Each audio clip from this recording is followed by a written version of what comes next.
اتكلمنا في الفيديو اللي فات عن الأسباب اللي بتزود استهلاك البنزين واللي بتخص أسلوب السواقة نفسه. في الفيديو ده هنتكلم عن الأسباب اللي بتزود استهلاك البنزين بس اللي بتخص الميكانيكا وقطع الغيار بتاعة العربية. فلو انت عديت الفيديو الأولاني ولسه عندك استهلاك بنزين زيادة، كمل بقى معايا الفيديو للآخر، وعايزك تعمل تشيك على كل الأجزاء اللي هقولك عليها دي وبالترتيب من الأول للآخر. لو بعدها لسه عندك استهلاك زيادة ما تقلقش، هنزل الجزء الثالث من الفيديو هيبقى محدد على الأسباب اللي بتخلي استهلاك البنزين في العربية يزيد وليها علاقة بالكهرباء بتاعة العربية. أول حاجة تبص عليها في استهلاك البنزين الزيادة إنك تكون عامل كل صياناتك بانتظام، تراجع على الزيت، البوجيهات، فلتر الهواء، بوابة الهواء بتاعة الموتور لو متوسخة أو مش متكودة. كل ده هيزود معاك استهلاك البنزين، ويفضل يعني إنك تغير كل الأجزاء الاستهلاكية اللي قلناها دي مع بعض عشان تضمن إن كل حاجة شغالة بكفاءة. البوابة مش جزء استهلاكي، أنا بتكلم على الزيت والفلاتر والبوجيهات. تاني حاجة، لو عندك مشكلة في دورة التبريد والموتور بيسخن زيادة، حتى لو بيسخن ومش بيسمع معاك في عداد الحرارة، هيزود استهلاك البنزين. لو اتأكدت من الشوية اللي فاتوا دول،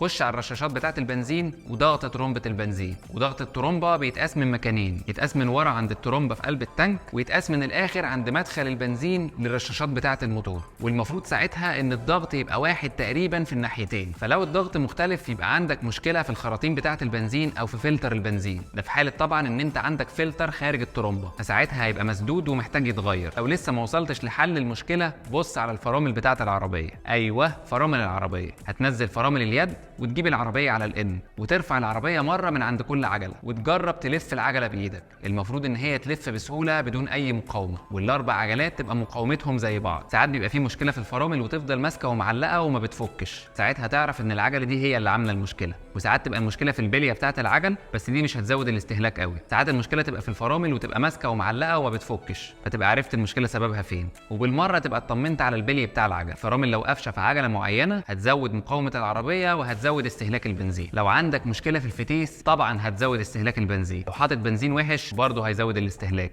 أخيرا بص على علبة البيئة وعلى الفلاتر العلوية بتاعة الشكمان اللي بتبقى راكبة قبل علبة البيئة، وراجع على الفرن بتاع الشكمان عشان لو في أي جزء في الشكمان مسدود أو مشروخ أو مش مربوط كويس هيزود استهلاك البنزين. ويفضل تفك علبة البيئة وتبص عليها بعينك، أو تروح لحد متخصص هيفك حساس الشكمان ويدخل كاميرا من مكانه ويبص على علبة البيئة، وساعتها هيعرف إذا كانت هي مسدودة أو لا. لو وصلت للمرحلة دي ولسه ما لقيتش سبب المشكلة وموضوع الاستهلاك لسه زيادة زي ما هو، يبقى وارد جدا إن المشكلة يكون ليها علاقة بالكهرباء بتاعة العربية، وده اللي هنتكلم عنه في الفيديو الجاي، الأسباب اللي ليها علاقة بالكهرباء بتاعة العربية وبتزود استهلاك البنزين. فلو لسه ما وصلتش للحل استناني في الفيديو الجاي.